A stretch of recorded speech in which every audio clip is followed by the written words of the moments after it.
So next up here, Fubo, Sofi. What's going on with these stocks? So Fubo was interesting. From my understanding, there was a ridiculously big buyer out there today. Ridiculously big buyer. Like, there's levels to big buyers. And this was a big buy from my understanding. And I looked up a lot of stuff on X here today because I was trying to figure out, like, what's going on here with Fubo today? 9% plus move? That's random. It's not like today was some insane risk on day for the market. The Russell was up 0.1%. The Russell's up 0.1%, and you got a small cap stock like Fubo up 9+%? Okay, that's interesting. But I believe there was a big buyer out there today that purchased over 500,000 shares. Not a small amount of shares, especially for a stock like Fubo in one like whole bunch there. So I don't know, man. But things like that, when I see big buys like that come in just random, it does kind of make me think: does somebody know something about the Disney deal? Is that going through sooner rather than later? I don't know. I have no clue. But when I start hearing or seeing things about major big buys coming out of nowhere on a stock like Fubo that sends the stock up 9+% here today, I start to question, does somebody know something, right? Like, if Fubo was up 1, 2, 3% today, I'd be like, okay, whatever. That would still be an abnormal move considering the Russell was only up 0.1%. But considering there was no big news on Fubo today, and the stock moved 9+%, and then you see a buy order come through with like 500,000 plus shares, it's kind of like makes you think, does somebody know something? Now you might say, if somebody knows something, why wouldn't they buy call straight up, right? And I think that's a fair question. Here's the thing. If somebody does know something, right, calls can get triggered a lot easier in terms of somebody getting in trouble for that. If they do have some sort of inside knowledge on, the deal going through in the next month or two or something like that with Disney, right? The whole Hulu deal. And essentially, authorities could get involved much easier if you're doing some sort of, if you have some sort of inside information there and you do calls, it's much easier to, trip things up. A 500,000 plus share order could be seen as whatever. If somebody was buying specific call options that, let's say, expire 30 days from now or 60 days from now, because they had some sort of inside knowledge that maybe the deal's going to go through, right? Which this could just be a random buy. They might have nothing to do with the deal going through, right? It might just be somebody's very, very bullish on, some fund's bullish on Fubo for the next blah, blah, blah time, right? But it might be something else. I don't know, right? And so I don't know. Well, we'll see. We'll see what happens with the whole situation. But the moral of the story is, in regards to Fubo, my thoughts around Fubo stock short term, I got to say, is pretty bullish. Why? Well, the numbers have been continually getting better. We're about to get closer and closer to football season. Football season is great for Fubo signups. In my opinion, we're getting closer and closer to the deal with Disney going through, right? Which is very, very bullish once that situation is resolved and goes through. So as time's ticking on here, I think the cards are getting more and more in favor of Fubo and Fubo investors as we kind of play down the road here over the next 3 to 4 months. The worst case scenario is somehow that the Hulu deal got blocked. I just don't see it. I don't see that Hulu deal getting blocked. I think, extremely high probability that Fubo deal is going to go through. That's my personal opinion on that, right? Just kind of understanding the regulatory environment, Fubo's positioning, Hulu's positioning with live TV. It's hard for me not to see that deal go through. And so as we're getting closer and closer, you just have a lot more positive stuff going on, right? A lot more positive stuff. And so, in long term, we'll see. Maybe Fubo can become a massive giant. But time's got to tell there. Sofi. Here's the deal with Sofi. Sofi is a runner and a gunner. Sofi, at this point in time, the fundamentals just keep getting better and better for the company, right? The revenues have been skyrocketing. Their amount of customers, which they call members, has been skyrocketing for the company. As long as they keep that trend going, it's going to become more and more apparent that SoFi is on their way to become a financial giant, right? Anthony Noto has clearly shown that he wants to keep the company as asset light as possible. which makes SoFi more of a partner to other big banks and financial institutions rather than a competitor, because SoFi can go ahead and say, you know what, we're going to get these loans on this, loans on that, but we're going to sell them off to other big financial institutions, big banks, or whoever, right? Who wants to buy them? Best offer, you guys can have them, right? And obviously SoFi with their Galileo platform, that continues to be a great partner for a lot of the traditional banks. So, I think they're just a really tough company to compete with. And as long as Anthony Noto doesn't over leverage a company or something like that, like SoFi's got a great next 5-10 years ahead of them. Like a great next, like it's probably one of the most exciting stocks for the next 5 to 10 years, as long as Anthony Noto always keeps the company as asset light as possible, gets them through future recessions. Like there will be recessions in the next 10 years. My guess is we'll have 2 recessions in the next 10 years. You know how I get that guess? Because that's about what you would expect every 10 years. Probably 2 recessions. One will probably be a big one, nasty one, and one will probably be a lame one. That's just what happens about every 10 years. That's like, look at the last 100 years and you'll see that's what usually happens, right? So as long as he gets them through those recessions, like the world's SoFi. So, SoFi's looking good, right? Hey, it's Jeremy. I hope you really enjoyed that clip here today. What you looking at in front of you right there? That's the 6-figure Hall of Fame. Do you want to see the next one? That's the 7-figure Hall of Fame. Now, that is my private group. Those are members of my private group that have scaled to 6 figures, multi-6 figures, 7 figures, multi-7 figures in their stock market portfolio. They say you are the average of the 5 people you associate with. If you're somebody that is having trouble finding other long-term investors that are focused on building their wealth over the coming years, finding like-minded folks, look no further than my private group. We've got a tremendous amount of people. We're consistently talking with each other, learning from each other, researching companies together, sharing news about our different companies, right? We do all that inside my private group. If you would like to apply to join us in there, go down in the description area. There'll be an application down there. You can click on that and you can apply to join us in there and take your game up to a much higher level and associate with the type of folks that you actually want to associate with. A few stocks I want to talk about specifically here. One is PayPal. PayPal's been rolling here recently, $76 here today. PayPal, a lot of excitement, especially on the Venmo side for PayPal at this point in time. It looks like Alex Chris is successfully implementing the changes he wanted to really implement, which is really getting this company focused on profitable growth. And it seems like they're doing just that. So, he's doing a good job, right? Not the most exciting stock, I understand, but it's a pretty low valuation name. It is a growing company, and they should continue to grow. Now, next up here is Cake. Cake's now crossed 65, now up 60% plus on the stock in the public count, $79,000 of gains. As I told you guys recently, here's the deal with Cake. If the Russell continues to roll, Cake's rolling, baby. And I think the Cake numbers are going to start to get really impressive for this company over the next few quarters. Growth rates should expand rapidly next year because I think they'll add a lot of new restaurants next year, especially Flower Child side.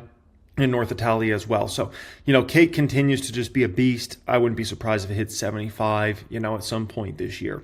Nike's insanely hot at this point in time. Look at this. We're now almost positive on Nike. Now, the important thing to understand about Nike here, okay, and if this move can continue, it's just been on fire. I think the stock's up 24% in the past 5 trading days. 24% in the past 5 trading days. Like, that's what people usually hope to make in 2 or 3 years of holding an index fund. And it's giving you those gains in 5 days. Here's the deal. I'm not even positive on the position yet, which shows how undervalued the stock still is even after this move. And so a lot of times people think like, oh, you know what? I missed it. Here's the deal with Nike. You haven't missed anything. Okay, you missed the first upward move, but at the end of the day, like, if Nike goes to where I think it's going over the next few years, which is $150 to $200 stock, you haven't missed much. The big money's still ahead in regards to this one. But the issue with the stock like this is people are going to miss out on the big money because what ends up happening essentially is the stock runs really rapidly. Would I be shocked if Nike all of a sudden was $100 or $120 a share? No, I wouldn't be shocked at all. But that would be before the numbers are even great again. The numbers, you won't expect really, truly impressive numbers out of Nike again until deep into 2026, right? Numbers are going to get better and better and better for Nike, but you're not going to really call it like great numbers till deep in 2026, right? By that time, Nike stocks is going to be a mile from here. It's not even going to be close, right? And you've got to understand this about Nike. Once this company starts flipping that revenue positive again, which probably comes, I would say, 3 or 4 quarters from now, once that revenue flips over to positive again, the profitability of the company is going to increase exponentially faster than anything we've seen in the past in regards to Nike, because they've done so many cost-cutting measures over the last 2 years. And so you got to understand, Nike's going to build back into a way more profitable Nike than any Nike we've seen before. So if you look at what Nike's net income was, we can call it kind of like 2021, maybe 2022, right? Kind of peakish there. You got to understand the net income of this company, the earnings per share of this company could far exceed that in 2027, 2028, and some of those future years. So do keep that in mind in regards to Nike. So still, this is very early days in regards to the move in regards to Nike, right? Celsius continues to roll. That stock's now 90%. But the thing with Celsius is, you got to understand, like Celsius was a stock that was around $100 not that long ago. And so you look at it at 46 and it's like, wow, what a move up. It's still down 50% plus from the highs. So Celsius is still very early in regards to this move. Estee Lauder a few years ago was a $370 stock. It hasn't been moving and grooving like insane recently, yes, and it's $88 a share. But this one has a long runway of growth, and Estee Lauder is another perfect example of a company just like Nike. There's so many similarities between Estee Lauder and Nike, the brands, the strong brands, all that stuff, right? But you got to understand, in regards to EL, what's going to happen here is once that company flips its revenues positive again, which that's probably going to come probably the last quarter of this year going into the beginning of next year, the revenue is going to flip positive, right? The EPS and the net income is going to grow so much more quickly because of the cost-cutting measures this company has going through this year and last year. So Estee Lauder is going to be a way more profitable company than anything we've seen before in regards to Estee Lauder. And so that's why when I talk about these moves in Nike, Celsius, Estee Lauder, like we're still early in regards to this, right? You even look at Elf. Elf's an animal, right? Obviously, I'm up a ridiculous 1,679% in regards to stock. But Elf's another perfect example of, you look at that stock at 129 here today. Do understand, last year, Elf was over 200. And you can make a very strong argument that Elf is now going to be a much stronger company than they were last year, right? With the Rode acquisition, we're getting their business model all kind of right-sized, going up on price, getting the tariff drama behind them. And here's the deal. The tariff drama, if that ends up not affecting them as much as the company thinks, right? Like, they're not going to take back down pricing. They already announced they're going to be going up $1 on, basically across the board in regards to their products. So they're not going to magically just say, oh, tariffs came off, or it's not going to be as bad as we thought it was going to be. Let's take our price down $1. Like, no. And so that would just be straight margin for Elf. And every time I think the margins can't get any higher in regards to Elf, they push them higher. So that's a deal in regards to that stock. Okay, next up here, I want to discuss what stock, if you forced me to put $3.6 million in a stock, and I had to hold it for the next 5 years. And by the way, in the comments section, let me know what stock, if you had to put $3.6 million in one stock for the next 5 years, in the comments section, let me know. I would love to read through the comments and see what stocks you guys would buy. One stock, 3.6 mil for the next 5 years. If you forced me to do that, $3.6 million, such a big amount. I'll tell you the two stocks that came to mind, okay? Meta and AMD. Those ones came to mind. It's really tough. There's also another dark horse that came to mind, which is Google McDougal.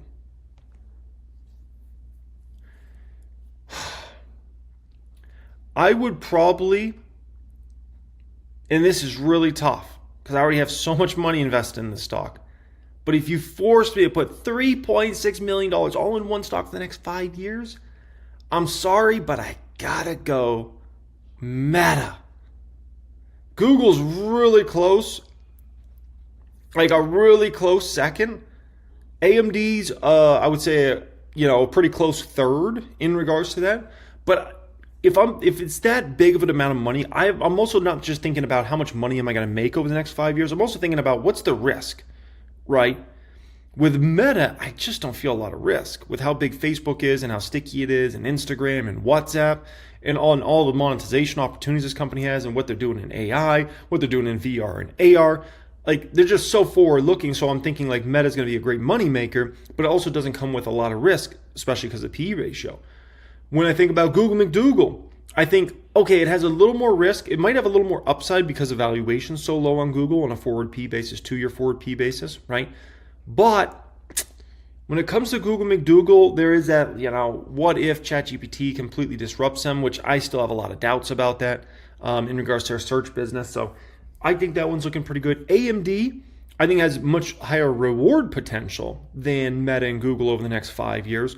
But that one comes with a little more risk than Meta and Google. Like, let's say, we're supposed to come out with MI400 chip next year, and let's say they had all types of production problems, and the chips had all sorts of issues, and were overheating, like whatever, just drama. Like, that's the sort of risk I think about. Or like, let's say MI400 was fine, but then they come out with the MI500, and that was plagued with problems, or something like that. Like, I would say AMD's a little riskier, more upside than Google, more upside than Meta, a little riskier for the next 5 years. But that's kind of where I'm at in regards to that. Okay. Now, in regards to my Nike call options here that are absolutely, truly printing money at this point in time, these are like insane. Like, I'm up 86% on these calls, up 131% on these calls with the $100 strikes, up 96% on 125. And you know me, like, I hardly ever do anything call option related. If anything, I'll buy some puts from time to time to hedge a portfolio, but calls extremely rare.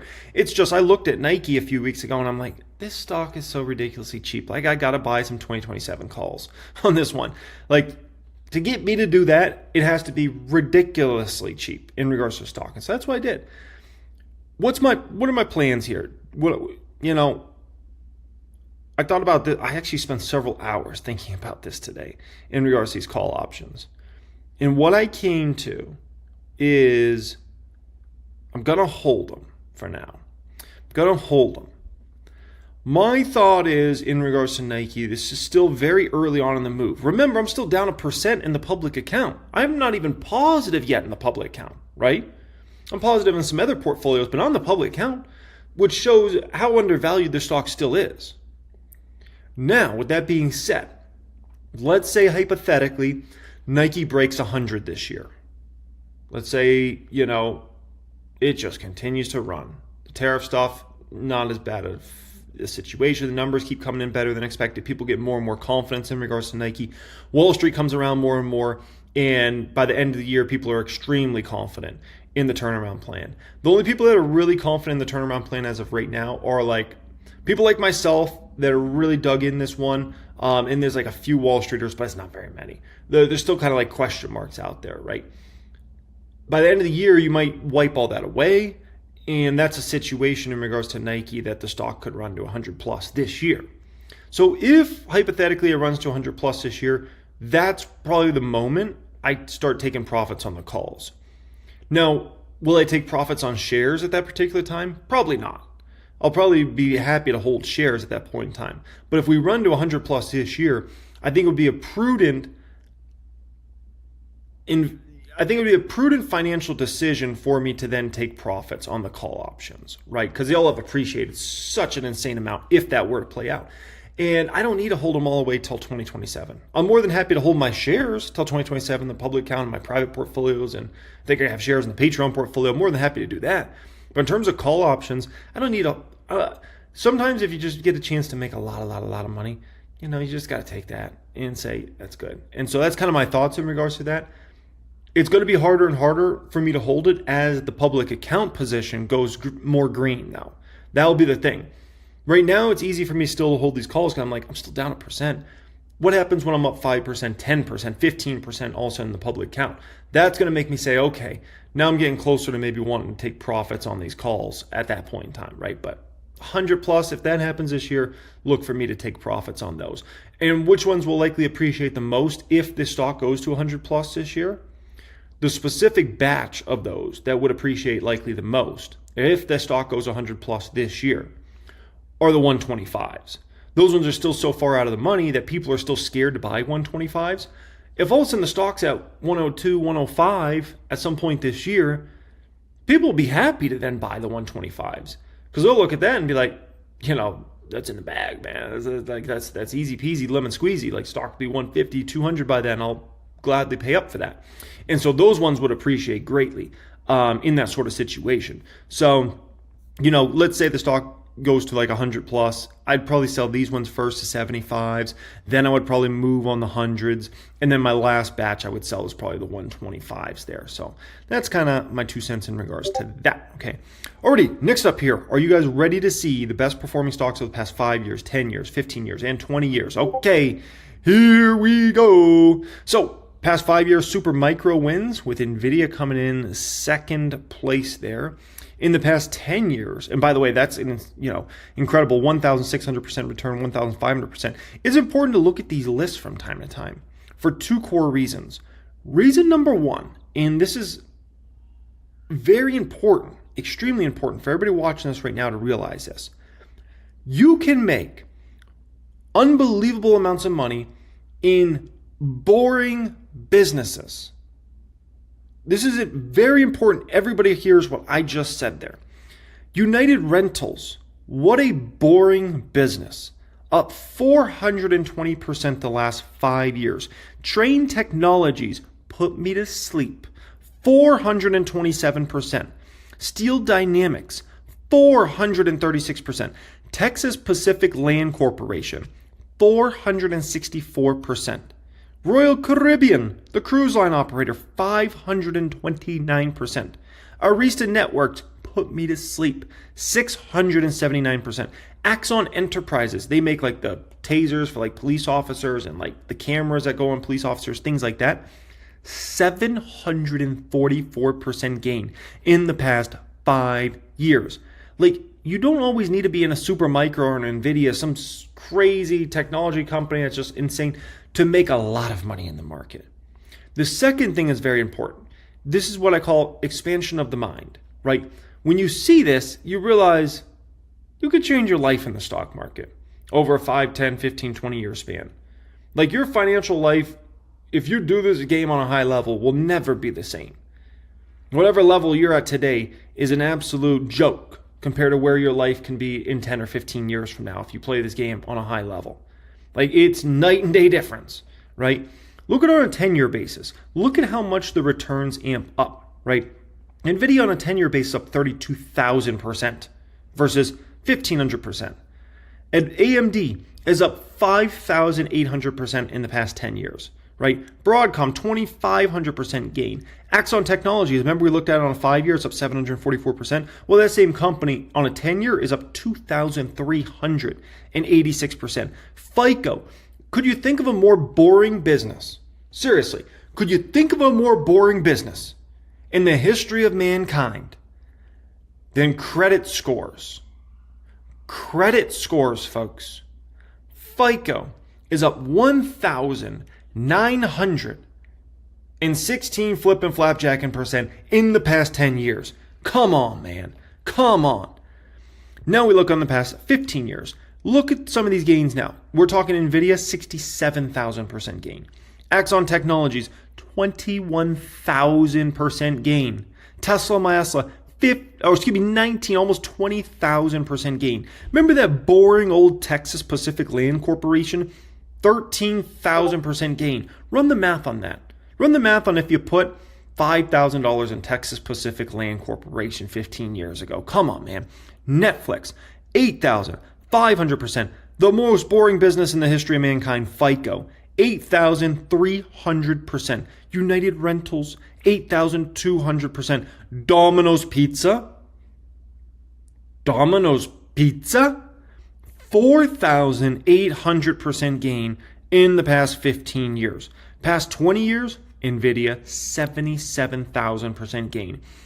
Netflix, 57,000% gain. Booking Holdings, 25,000%. Apple, 18,000%. Amazon, 13,000%.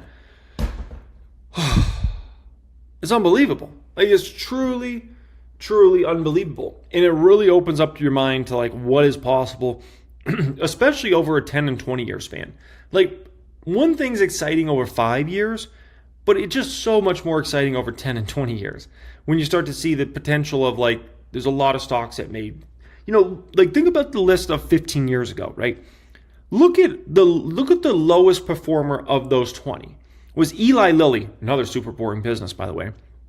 Eli Lilly, the worst performer of that bunch, number 20, was still up 3,300%. Come on, man.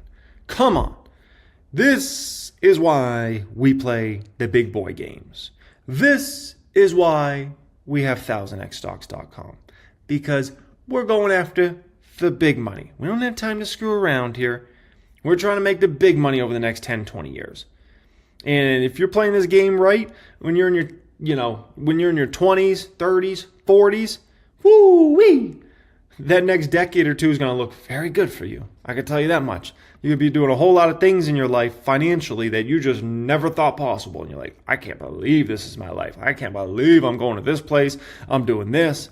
I'm living this sort of lifestyle. I'm driving these sorts of cars. I'm living in this sort of house. Like, this is just crazy. Like, I'm able to help family members and able to help charities that you never thought possible, right?